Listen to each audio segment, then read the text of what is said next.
Two bikers harass a couple and their tiny dogs on a quiet street, mocking them for fun. Little do they know, the man under the gray hoodie is none other than action star Jason Statham, and he's about to teach them a lesson they'll never forget. What unfolds next is an incredible story of bravery, justice, and the unbreakable bond between a man and his dogs. Stay tuned for this jaw-dropping tale. When two bikers started harassing a couple and their tiny dogs on the streets of LA, they had no idea who they were messing with. After taking things too far by kicking the dogs for fun, they discovered their target was none other than action star Jason Statham, and he was about to make them regret their cruel actions bitterly. The Venice, Los Angeles streets sat quiet in the late afternoon. Jason Statham adjusted his gray hoodie, trying to maintain a low profile as he stepped out of his house. His wife, Rosie Alice Huntington Whiteley, followed close behind, holding the leashes of their two miniature dachshunds, Dolly and Peggy. The dogs' short legs trotted eagerly on the pavement, their nails clicking rhythmically against the concrete. Jason turned to Rosie, his brow furrowed with concern. "Are you sure this is a good idea? All of us going to the gas station together, especially with the dogs?" Rosie sighed, her patience evident in her voice. "Jason, we've been over this. Dolly's been howling for hours, refusing food and water. It's all because that silly toy's batteries died." I know, Jason grumbled, his voice a mix of irritation and affection. "But couldn't we have just ordered the batteries online?" "And deal with days of Dolly's distress?" Rosie countered. "You know how she gets, and now Peggy's starting to mirror her anxiety. That toy is the only thing that keeps them calm when they're stressed." Jason shook his head, a small smile playing at the corners of his mouth. "These two fur babies have become more like human babies each day." As they began their walk, Rosie explained further. "Look, it's just a quick trip to the gas station. 3 blocks, that's all. We'll be in and out before you know it." Jason conceded but maintained his reservations. "I still think I should have gone alone. Less chance of attracting attention that way." Rosie gestured to their casual attire and the quiet street. "Come on, who's going to recognize us like this? Besides, it's a beautiful evening. The dogs could use the fresh air and we might catch a lovely sunset on our way back." Jason's tension eased slightly at her optimism. He had to admit, it was indeed a quiet late afternoon, the sky clear and promising a spectacular display of colors as the day drew to a close. "All right," he said, his voice softening, "but let's make it quick, yeah?"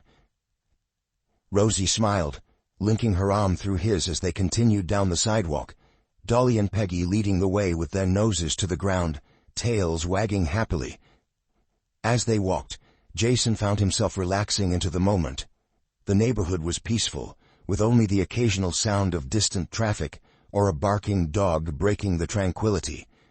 He watched as Dolly and Peggy investigated every bush and lamppost with intense curiosity, their little bodies practically vibrating with excitement. "You know," Jason mused, "I never thought I'd be the type to own small dogs. Always saw myself with something bigger, more intimidating." Rosie laughed softly. "And yet here you are, wrapped around the paws of 2 miniature dachshunds."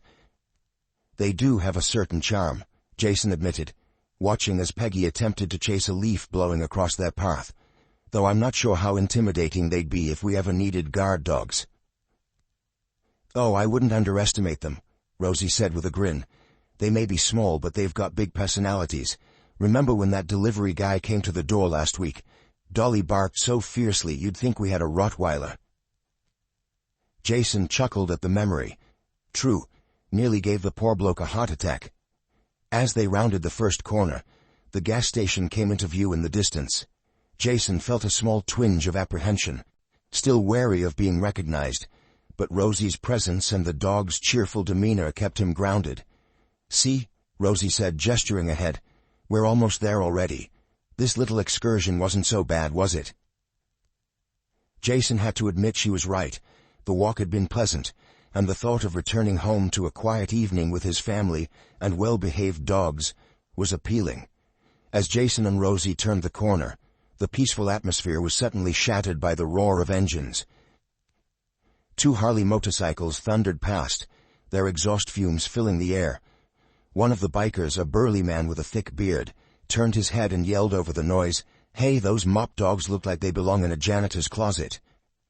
The insult hung in the air like the lingering exhaust smoke. Jason's jaw tightened, his eyes narrowing as he glared at the retreating bikers.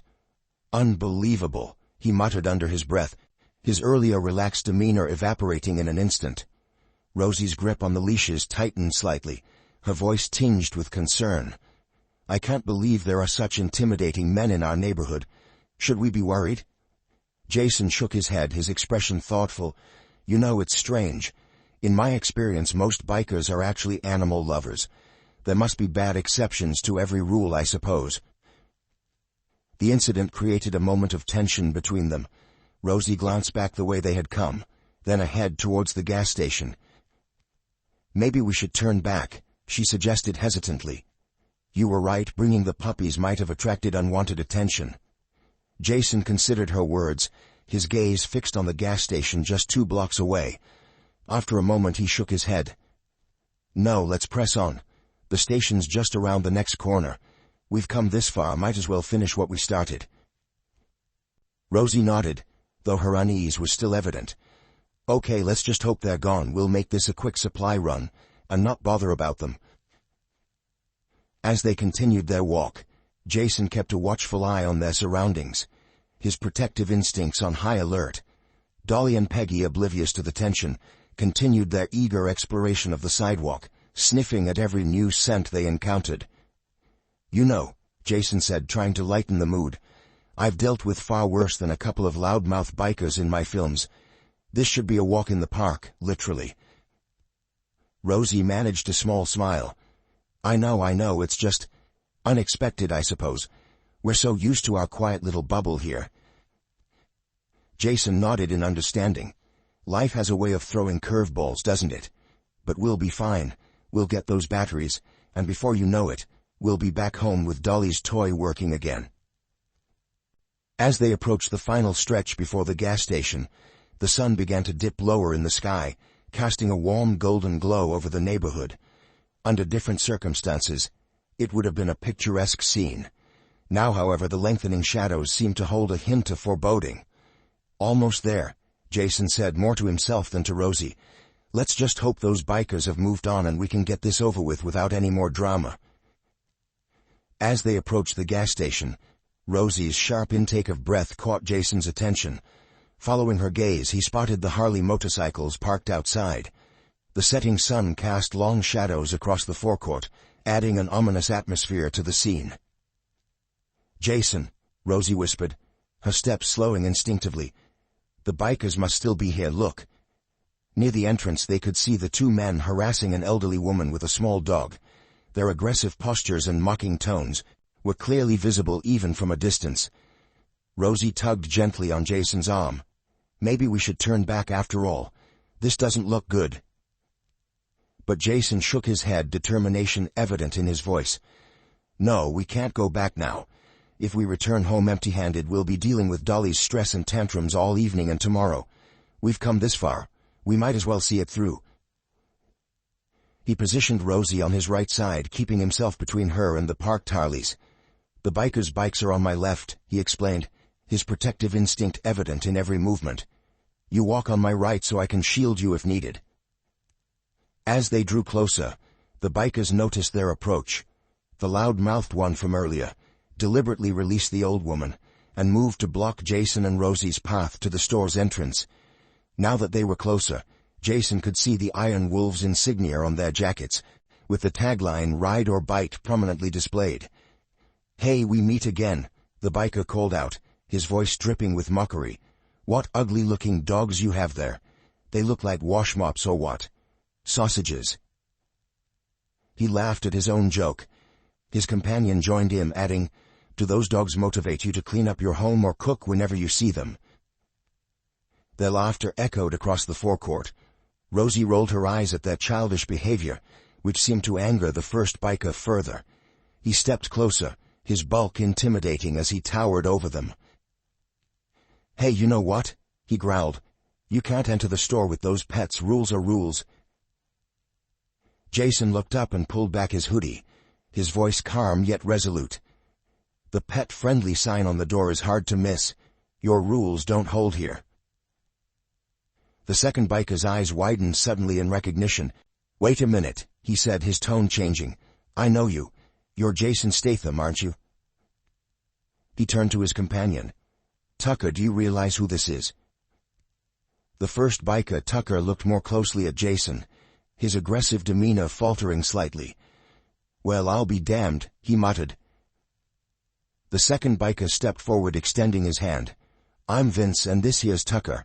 We're huge fans of your work, Mr. Statham. Jason didn't take the offered hand, his expression remaining neutral. The sudden shift in their attitude only served to highlight their superficiality. Look, Vince continued, his tone now almost pleading, we're sorry about earlier. We wouldn't have dreamed of insulting you if we'd known who you were. How about we call this a truce and forget everything? Maybe we could even get a photo together. Jason's refusal was swift and firm. I don't take pictures with people like you, he stated coldly. You disrespected animals and harassed that elderly woman. That's not something I overlook. Tucker, his earlier aggression resurfacing, took a step forward. Come on, man, he growled. We're trying to make peace here. The least you could do is show a little appreciation for your fans. Jason's eyes narrowed. Fans, he repeated, his voice dangerously quiet. Fans don't harass women and threaten dogs. Fans don't try to bully people just because they think they can get away with it. The tension in the air was palpable. Rosie placed a hand on Jason's arm to calm the situation. Jason, maybe we should just go, she suggested quietly. But Tucker, angered by the rejection, wasn't about to let them leave so easily. In a sudden move, he reached out and grabbed Rosie's arm, attempting to take the dog leashes. Our rules are rules, he snarled. We say you're not allowed to bring the dogs in, give them to us. Jason's reaction was instantaneous. In a blur of motion, he had Tucker pinned against the wall, his grip on the biker's leather jacket, expressing controlled fury.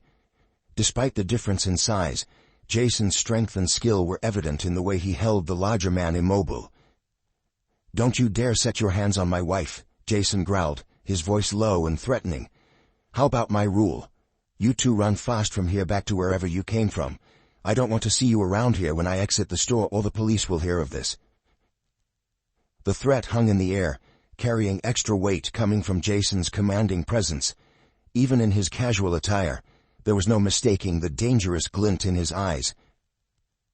After a tense moment, Jason released his grip on Tucker's collar, his eyes never leaving the biker's face. The air around them seemed to crackle with tension, the setting sun casting long shadows that only added to the ominous atmosphere. Come on, Jason said quietly to Rosie, his hand gently guiding her towards the store entrance.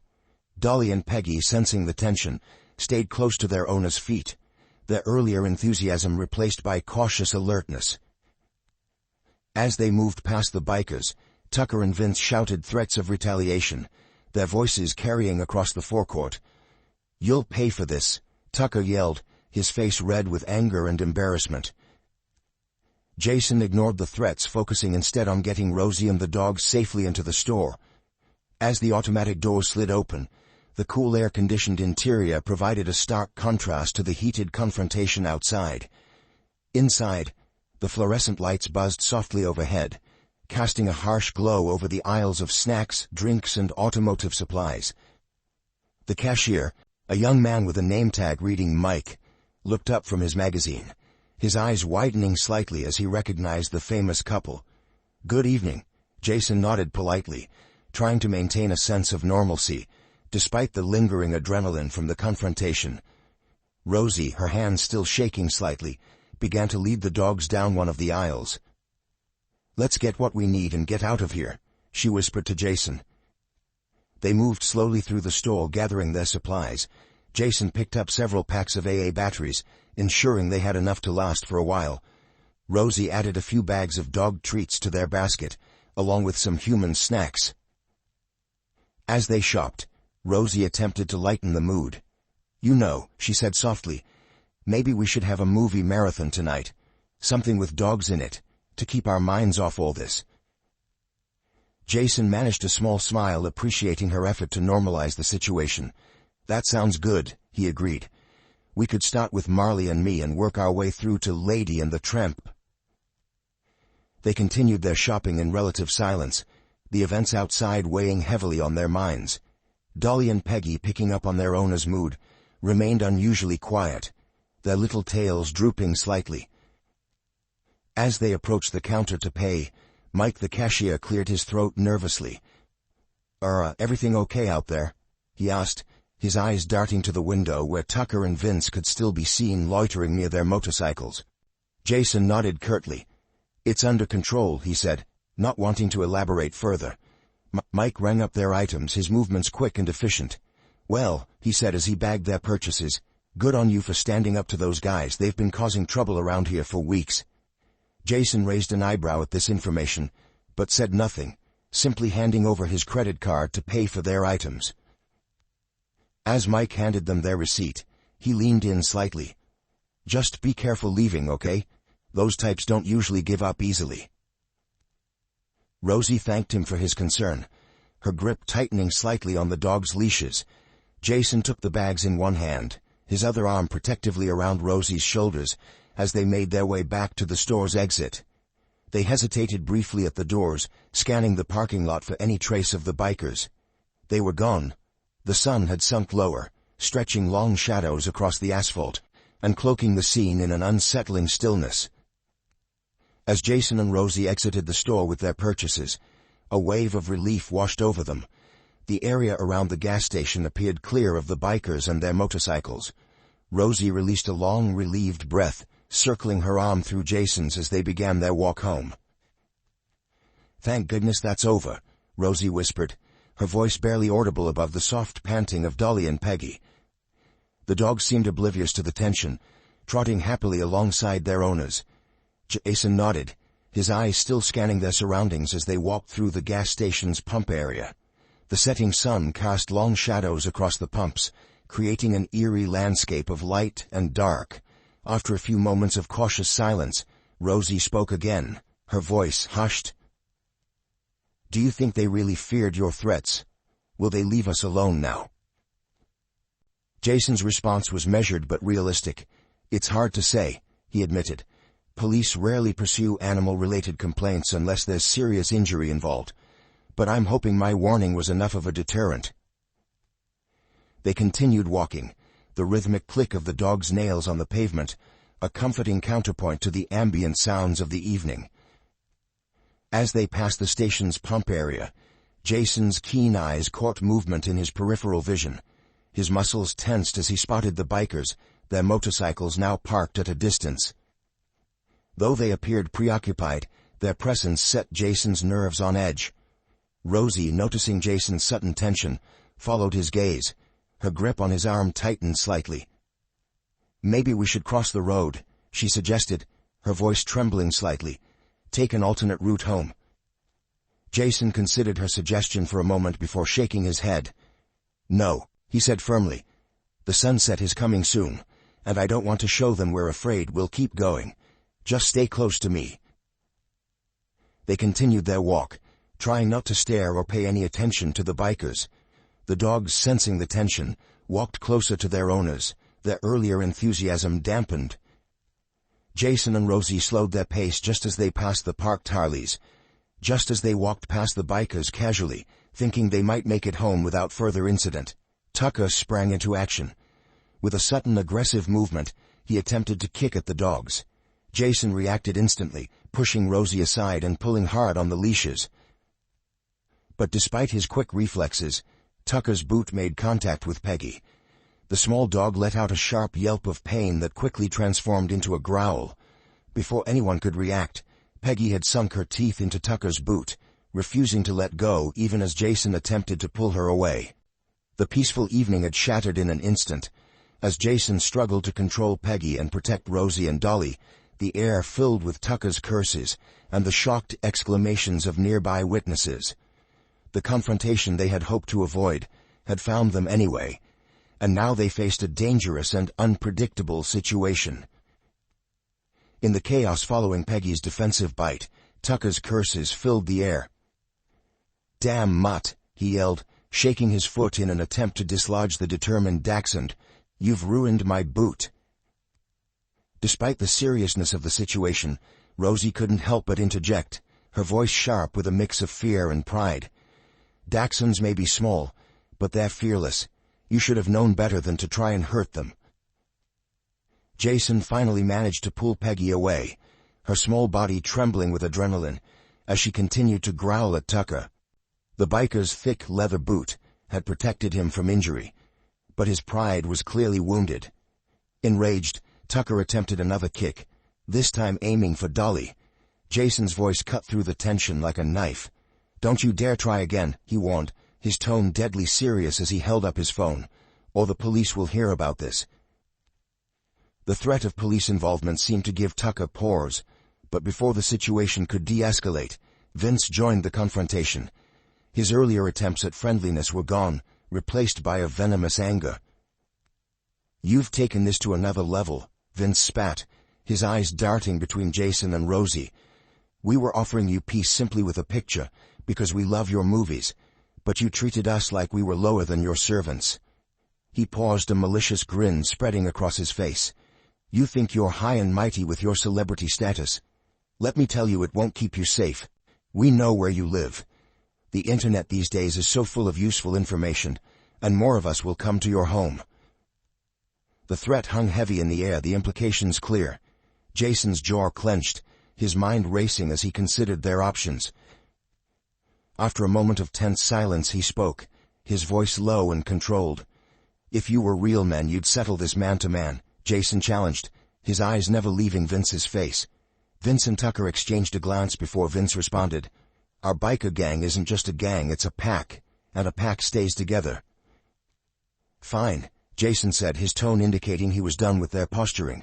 "What do you propose?" The bikers' grins widened, a predatory gleam in their eyes. "Meet us here at the gas station at 4 a.m. tomorrow morning," Vince said. "Bring your dogs. We'll take you to a secret location for a little challenge." Tucker's laugh carried a malicious intent as he added, "Let's see how your little mops fare against real dogs." Rosie's protests were immediate and vehement. "Absolutely not," she exclaimed, her voice trembling with a mix of anger and fear. "We're not putting our dogs in danger for your sick games." Her hands balled into fists at her sides, and her eyes darted nervously toward their two small dogs, who were now huddled close to her feet. But to Rosie's shock and dismay, Jason nodded, his expression unreadable. "We'll be there," he said, his voice calm and steady, almost unnervingly so. His words hung in the air, final and unwavering, leaving no room for debate. Rosie's face twisted in disbelief as she took a step toward him. "Jason, what the hell are you thinking?" she hissed, lowering her voice as if the bikers might still be within earshot. "This isn't just some stupid dare, this is our dogs' lives we're talking about." Jason didn't answer. He turned on his heel and began walking away from the men, his hands buried in his hoodie pockets. Rosie's repeated questions, sharp and desperate, fell on deaf ears as they made their way back toward home. His silence only fueled her frustration, and she quickened her pace to match his, her voice rising as she pressed him. "Do you even care what happens to them?" she snapped, her heart pounding with anxiety. "Do you have any idea what you just agreed to?" Jason remained quiet, his jaw tight, his gaze fixed on the path ahead. The tension between them crackled like electricity, unspoken words hanging heavy in the air. As they walked, the sun dipped lower, the warm light of the afternoon giving way to the long, creeping shadows of evening. The once familiar neighborhood around them seemed to shift, taking on an eerie, unwelcoming quality. Every rustle of leaves, every distant engine sound made Rosie flinch, her eyes darting nervously over her shoulder. Jason, on the other hand, seemed completely unfazed, his stride steady and purposeful. But even he occasionally glanced back, his movements subtle yet cautious. Neither of them said it aloud, but both were acutely aware of the possibility that the bikers might still be watching. The dogs trotted anxiously at their sides, sensing the tension in the air. Rosie kept them close, her knuckles white as she gripped their leashes tightly. She glanced at Jason again, her expression a mix of fear and frustration. By the time they reached their small house, the once vivid colors of the sunset had faded into muted grays, the darkness pressing in around them. Rosie fumbled with the keys, casting one last wary look over her shoulder before they stepped inside and locked the door. Jason did a thorough check of the perimeter, ensuring they hadn't been followed. Finally, in the safety of their home, Rosie couldn't hold back any longer. "You owe me an explanation," she said, her voice trembling. "Why would you agree to this? What are you planning, Jason?" Only when he was certain of their safety did he finally break his silence. "I know you're worried," he began, his voice soft but firm, "but I need you to trust me." Accepting that challenge was a tactical move to prevent immediate danger. Rosie's eyes widened in surprise. "What do you mean? How does agreeing to meet those thugs again with our dogs no less prevent danger?" Jason moved to the window, peering out into the darkening street before drawing the curtains closed. "If I had refused, they might have followed us home tonight. This way we bought ourselves some time."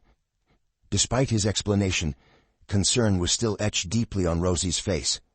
"But surely you're not actually planning to go through with it, to risk our dogs in some twisted fight?" Jason shook his head, a hint of a smile playing on his lips. "Of course not. I have no intention of engaging in any fighting, dog or otherwise. I have a better plan." Rosie's posture relaxed slightly, though worry still clouded her eyes. "What kind of plan?" "I'm going to settle this tonight," Jason said, his tone resolute. "Just trust me. I'll deal with this situation before it escalates further." Rosie's eyes widened in alarm. "Tonight? Jason, that's too dangerous. We should call the police, let them handle it." Jason shook his head. "The police can't do much without concrete evidence, and if we involve them now, it might just anger these guys more." Despite her obvious concern, Rosie nodded slowly. "I do trust you," she said softly. "Just be careful, okay? Whatever you're planning to do." With a reassuring smile, Jason kissed Rosie gently before heading towards the door. "I will. Just for safety measure, lock up behind me and don't open the door for anyone." As Jason stepped out into the cool evening air, he could hear the faint sounds of Dolly and Peggy playing inside. The normalcy of the sound contrasted sharply with the tension of the situation, strengthening his resolve to put an end to this threat quickly and quietly. His first stop was back at the gas station. The same cashier from earlier was still on duty, looking surprised to see Jason return so soon. "Everything okay, Mr. Statham?" the cashier asked, concern evident in his voice. Jason nodded, keeping his tone casual. "Yeah, just forgot something earlier. Say, those bikers who were causing trouble, do you know anything about them? Where they might hang out?" The cashier's expression darkened. "Oh, them. Yeah, they're bad news. Their clubhouse is actually not far from here. Moved into the neighborhood recently, been causing nothing but trouble since." Jason's interest was piqued. "Their clubhouse, you wouldn't happen to know where exactly, would you?" The cashier hesitated for a moment, before seemingly making up his mind. "It's just a few streets over," he said, lowering his voice. "Big place with a gate, can't miss it. Got some kind of wolf logo on it." Thanking the cashier, Jason headed out, following the directions he'd been given. It didn't take long to spot the clubhouse, its gate prominently displaying the Iron Wolves insignia. As he approached, Jason felt a mix of determination and caution. He knew he was taking a calculated risk by coming here directly, but he was confident in his ability to handle whatever situation might arise. Standing before the gate, Jason took a deep breath, steeling himself for what was to come. Then, with a steady hand, he reached out and pressed the buzzer, ready to face whatever or whoever awaited him on the other side. The sound of the buzzer echoed in the night air, seeming unnaturally loud in the quiet street. For a moment there was no response, and Jason found himself wondering if perhaps the clubhouse was empty. Then abruptly a voice crackled through the intercom. "Who's there?" The voice was gruff, suspicious. Jason leaned closer to the speaker. "It's Jason Statham. I'm here to speak with your leader about the incident at the gas station earlier today." There was a pause, then the voice returned, this time with a note of surprise and, was that excitement? "Jason Statham. The actor. Hold on a sec, I'll buzz you in." The gate began to slide open with a mechanical whir. As Jason stepped onto the property, he could see activity through the windows of the large house that served as the clubhouse. Figures moved back and forth, and he could hear muffled voices growing louder as he approached the front door. The door swung open, revealing a man in his late 30s, his muscular frame covered in tattoos. Despite his intimidating appearance, his face bore an expression of warmth and recognition. "Mr. Statham," he exclaimed, extending a hand. "I'm Nero. Welcome to our humble abode. We weren't expecting such a distinguished guest." Jason shook the offered hand, maintaining a neutral expression. "Thank you for seeing me on such short notice, Nero. I hope I'm not interrupting anything important." Nero waved off the concern. Not at all, not at all. Please come in. The boys will be thrilled to meet you." As Jason stepped inside, he found himself in a large open space that seemed to serve as both a living room and a bar. Leather couches were scattered around, and a massive flat-screen TV dominated one wall. The room was filled with leather-clad men, all of whom had fallen silent at Jason's entrance, their expressions a mix of surprise and awe. Nero raised his voice, addressing the room at large. "Hey everyone, look who's come to pay us a visit. It's Jason Statham himself." A murmur of excitement rippled through the crowd. Jason could hear whispered comments about his movies, his stunts, his fighting skills. It was clear that despite the earlier confrontation with Tucker and Vince, many of these men were fans. Nero began to lead Jason through the room, calling out as they walked, "Where's Prez? Someone go get Prez." As they made their way through the clubhouse, Jason took careful note of his surroundings, counting exits and gauging the demeanor of the men around him. Most seemed genuinely excited by his presence, but he remained alert for any signs of hostility. They had just reached the far end of the room when the imposing figure entered. The man was tall and broad-shouldered, his presence commanding immediate respect from those around him.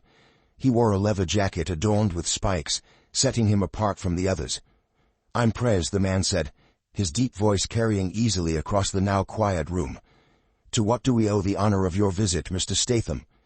Before Jason could respond, the relative calm of the room was shattered by the arrival of two familiar faces. Tucker and Vince burst into the room, their faces contorted with anger. "What the hell is he doing here?" Tucker shouted, pointing an accusing finger at Jason. "I thought we had an agreement." Vince chimed in, his voice dripping with venom. "Yeah, he's supposed to meet us tomorrow morning, not come sneaking around our clubhouse." The atmosphere in the room shifted instantly, tension crackling in the air as the other members looked between Jason and the angry pair, unsure of how to react. Prez held up a hand, silencing Tucker and Vince. "What's this about an agreement?" he asked, his eyes narrowing as he looked at Jason. Jason met Prez's gaze steadily. "I'm here to clear up a misunderstanding," he said calmly, "and to address the behavior of these two gentlemen earlier today." Tucker's face reddened with rage. "Misunderstanding? You disrespected us and our club. We were just teaching you a lesson." "Is that so?" Jason replied, his voice level. "Would you like to explain to your leader exactly what this lesson entailed? How you harassed my wife and tried to kick our dogs?" A hush fell over the room at Jason's words. Prez's expression darkened as he turned to Tucker and Vince. "Is this true?" he demanded. Tucker and Vince exchanged nervous glances, their earlier bravado faltering under their leader's scrutiny. It was clear that the situation was rapidly spinning out of their control, and the truth of their actions was about to come to light in front of their entire club. The tension in the room was palpable, as all eyes turned to Tucker and Vince. The two men shifted uncomfortably under the collective gaze of their fellow club members, and the stern glare of their leader. Prez's voice cut through the silence like a knife. "I asked you a question. Is what Mr. Statham saying true?" Tucker, his earlier aggression now tempered by nervousness, attempted to defend their actions. "We were just having a bit of fun, Prez. You know, putting on a tough act for the neighborhood. We didn't mean any real harm." Vince nodded vigorously, adding, "Yeah, and besides, those weren't even real dogs, just little sausage-shaped mops. We figured they'd be easy targets for tomorrow's challenge." At the mention of sausage-shaped mops, Prez's eyebrows shot up. He turned to Jason, a mix of confusion and amusement playing across his features. "Wait a minute. Are you telling me the aggressive dogs you were talking about for tomorrow's challenge are Dachshunds?" Jason nodded, his expression remaining neutral. Miniature dachshunds, to be precise. Our family pets. Prez's reaction was unexpected.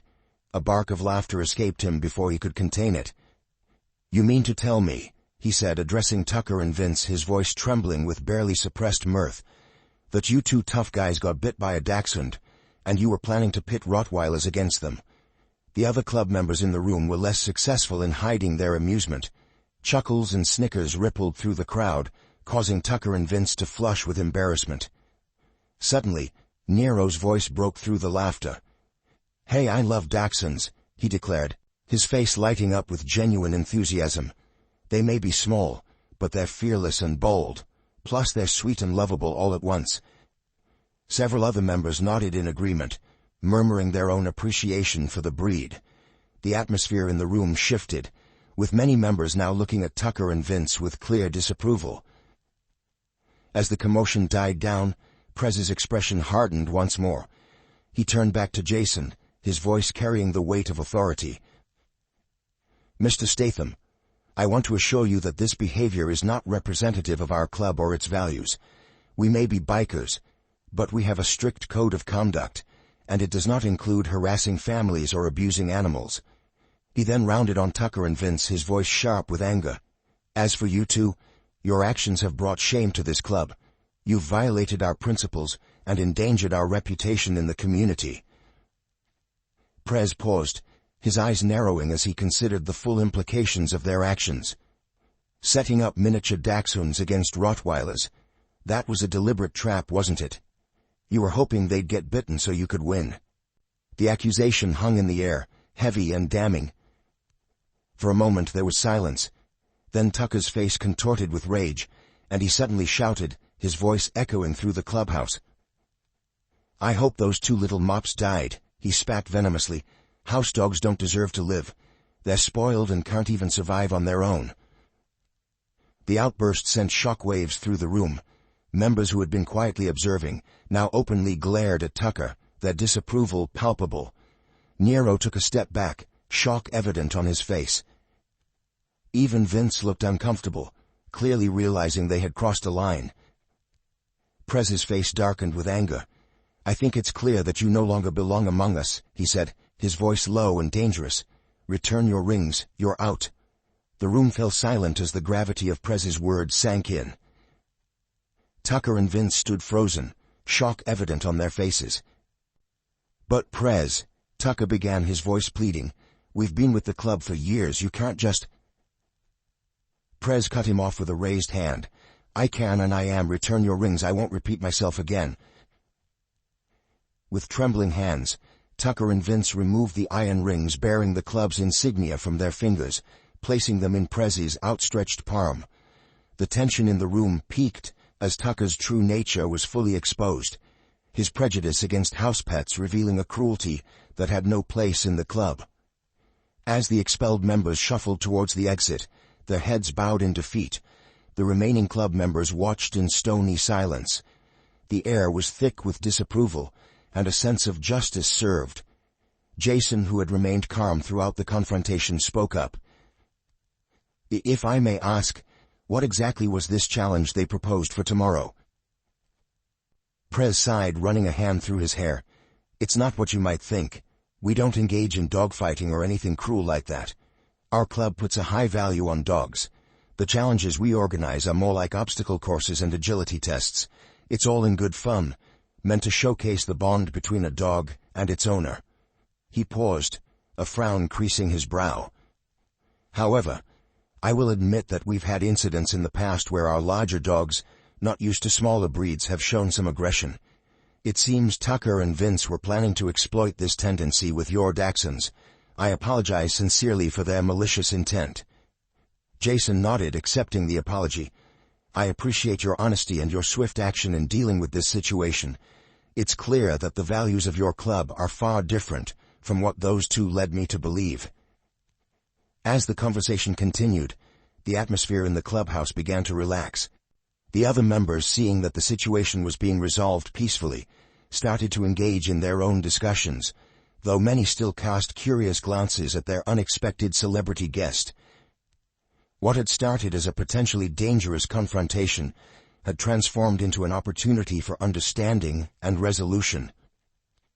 As Jason prepared to take his leave, he found himself reflecting on the unexpected turns this evening had taken, and the reminder that appearances can often be deceiving. As the tension in the room dissipated, Prez turned to Jason with a look of genuine remorse. "Mr. Statham, I want to offer you a sincere apology for what you and your family experienced today. As I said before, this behavior is not what our club stands for. You're right, there are bad exceptions in any group, and unfortunately, you encountered two of ours." Jason nodded, his posture relaxing slightly. "I appreciate that, Prez. It takes a strong leader to acknowledge when members of their group have stepped out of line." Prez smiled, extending his hand. "Thank you for giving us the chance to make this right. I'm glad we could resolve this without involving the authorities or resorting to violence." As they shook hands, the atmosphere in the clubhouse shifted noticeably. The remaining members, seeing their leader's acceptance of Jason, began to approach, eager to meet the action star they'd admired on screen. Nero, who had been quietly observing, stepped forward. "You know, Mr. Statham, we're not just about motorcycles here. Many of us are pet owners, too. In fact, we often organize community events centered around animals." Jason raised an eyebrow, intrigued. "Is that so?" Prez nodded enthusiastically. "Absolutely. We do fundraisers for local animal shelters, pet adoption days, that sort of thing. Say, would you and your family be interested in attending one of our events sometime? No pressure, of course, but it might be a nice way to show the community what we're really about." For a moment, Jason considered the offer. It was a far cry from the confrontation he'd expected when he'd first approached the clubhouse. "You know what? That doesn't sound half bad. Let me talk it over with my wife, but I think we might just take you up on that." The two men exchanged contact information, the earlier hostility completely forgotten. As Jason prepared to leave, Prez made one last comment.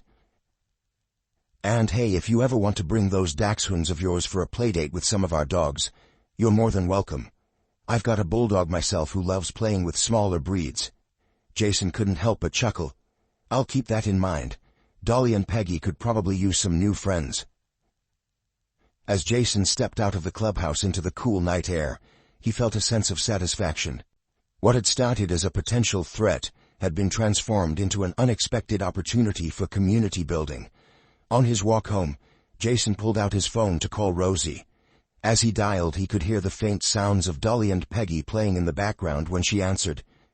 "Jason, is everything all right?" Rosie's voice was tinged with worry. "Everything's fine," Jason reassured her. "In fact, it's better than fine. You're not going to believe what happened." As he walked through the quiet streets, Jason recounted the evening's events to Rosie. He told her about the clubhouse, about Prez's swift justice, and about the unexpected invitation to future community events. "So let me get this straight," Rosie said, a note of amusement in her voice. "You went there expecting a confrontation, and instead, we've been invited to a biker club's pet playdate." Jason laughed. "Life's full of surprises, isn't it? What do you think? Should we give it a shot?" There was a pause on the other end of the line. Then Rosie's warm laughter came through. "Why not? After all this, I think Dolly and Peggy deserve some new adventures. Just promise me one thing." "What's that?" "Next time we need batteries, let's just order them online." As Jason rounded the corner to their street, he could see the warm glow of their house lights. The evening's events had taken an unexpected turn, but as he reflected on the outcome, he felt a sense of satisfaction. They had faced a challenge, resolved it without violence, and even managed to forge new connections in their community. Walking up to his front door, Jason smiled to himself. Sometimes the most unlikely situations could lead to the most positive outcomes. As he entered his home, greeted by the excited yips of Dolly and Peggy, he knew that this adventure, while unexpected, had ultimately brought them closer as a family, and opened doors to new friendships.